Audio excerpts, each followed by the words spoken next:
Hello and namaste to everyone who is watching this video. Welcome to all to this channel Law Chowpatty. तो ये जो series है जो MCQs की, इसमें सिर्फ वो क्वेश्चंस होंगे। हालांकि एक एक जो आप वीडियो देखेंगे तो उसमें 20 क्वेश्चंस होंगे, ठीक है। तो 20 क्वेश्चंस के शॉर्ट वीडियोस होंगे, उससे आप रिवीजन कर सकते हैं कभी भी। मैंने यहाँ मेंशन किए हैं, ये वो क्वेश्चंस हैं जो कि आपके प्रीवियस ईयर के एग्ज़ाम्स में आ चुके हैं, पूछे जा चुके हैं कहीं ना कहीं पे, ठीक है। चाहे वो APO का पेपर हो, चाहे वो किसी जुडिशरी स्टेट जुडिशरी का पेपर हो, ठीक है। तो वो कंपाइलेशन है और किसी न किसी स्टेट में ये जो क्वेश्चन मैंने मेंशन किए ये पूछे जाते रहे। चलिए तो स्टार्ट करते हैं। फर्स्ट क्वेश्चन बात करता है the code of civil procedure code 1908, ठीक है। अब देखिए इसका ईयर है 1908, बट ये फोर्स में कब आया है, यहाँ कन्फ्यूजन हो जाती है। 1 जनवरी 1909, ठीक है ना, तो 9 हो गया यहाँ पे। Second is code of civil procedure code of civil procedure extends to the whole India except. अब बताइए, यहाँ पे लगा के आ जाएंगे कुछ Maratha the state of Jammu and Kashmir, ठीक है। तो अब नहीं होगा ना, आपकी अमेंडमेंट आ चुकी है, तो आपका बी हो जाएगा इसमें, the state of Nagaland and tribal areas, ठीक है। उसके बाद आ जाएगा क्वेश्चन नंबर 3।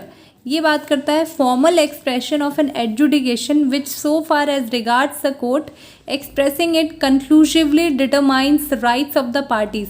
तो ये क्या होता है, इसे ऑर्डर कहेंगे? नहीं। क्यों? क्योंकि देखिए ना, फॉर्मल एक्सप्रेशन है किस चीज़ का, एडजुडिकेशन, मतलब जो डिसीजन दिया गया है उसको फॉर्मली कोर्ट एक्सप्रेस कर रहा है, तो वो क्या हो गया।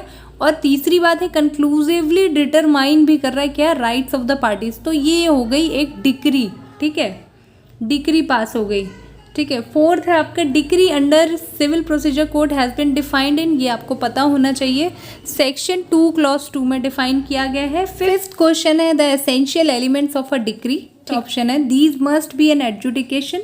The second option is the determination must be of a conclusive nature and the third option is the adjudication must have been done in a suit.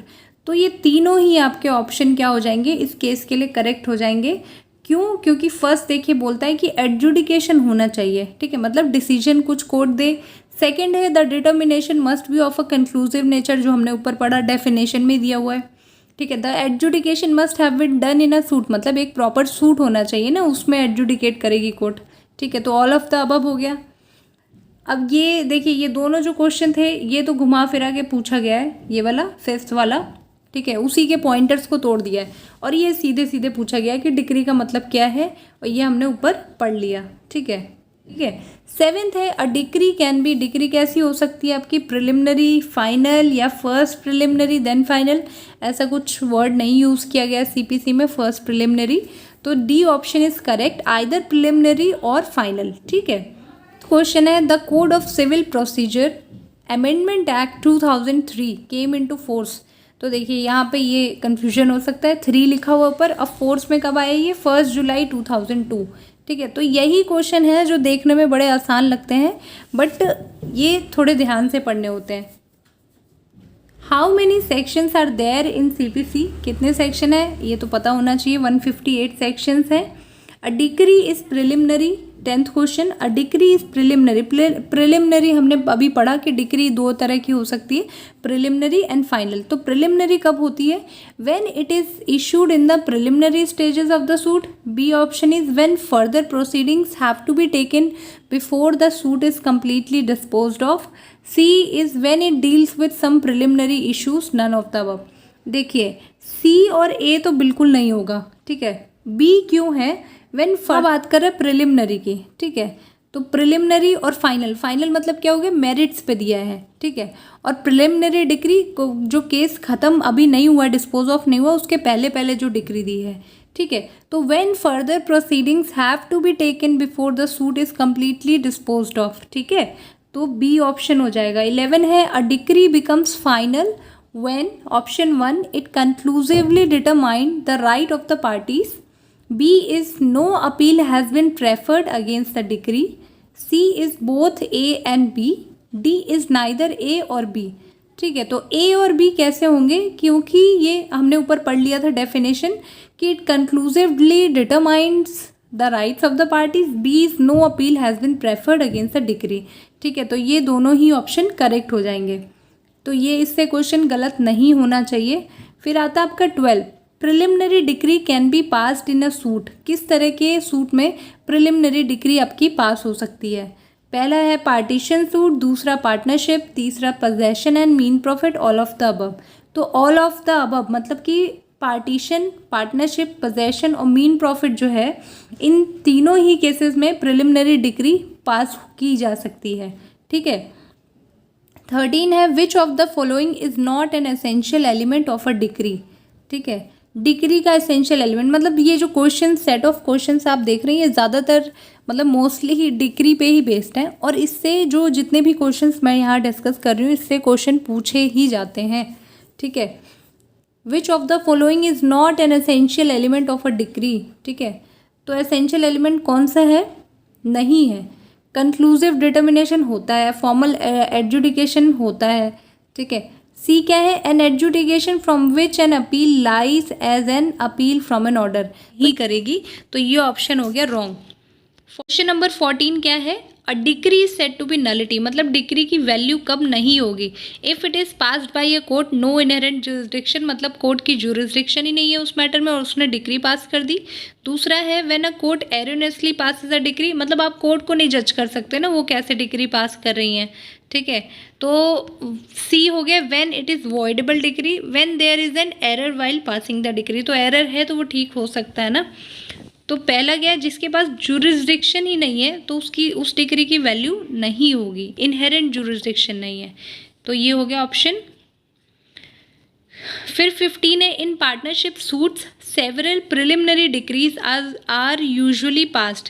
ठीक है, बहुत सारी प्रिलिमिनरी डिक्री पास होती है पार्टनरशिप सूट में। ठीक है, the court में pass a preliminary decree in cases not covered by the provisions of the court, तो इसका ऑप्शन सी हो जाएगा, बोथ ए एंड बी। ठीक है,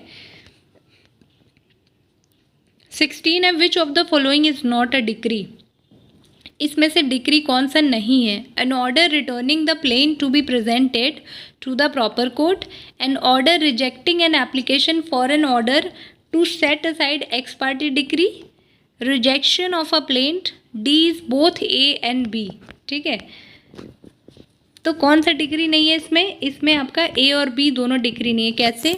an order returning, return of plaint हमने पढ़ लिया लास्ट वाले एमसीक्यूज में कि रिटर्न ऑफ प्लेंट जो है वो क्या है? डिक्री नहीं होती। Order rejecting, an order rejecting an application for an order to set aside ex parte decree. ठीक है, सेट असाइड करने के लिए एक्स पार्टी ये भी नहीं होगा, लेकिन रिजेक्शन ऑफ प्लेंट जो होता है, रिजेक्शन वो कुछ ग्राउंड्स पे करती है कोर्ट। ठीक है, तो वो क्या हो गया आपका? वो आपकी एक प्रॉपर डिक्री हो जाएगी क्योंकि प्लेंट ही रिजेक्ट हो जा रही है पूरी तरीके से। ठीक है, 17 है under the provisions of CPC plea of adverse possession is a defense available only to plaintiff against defendant, B is only to defendant against plaintiff, C is both plaintiff and defendant, D is only to movable property।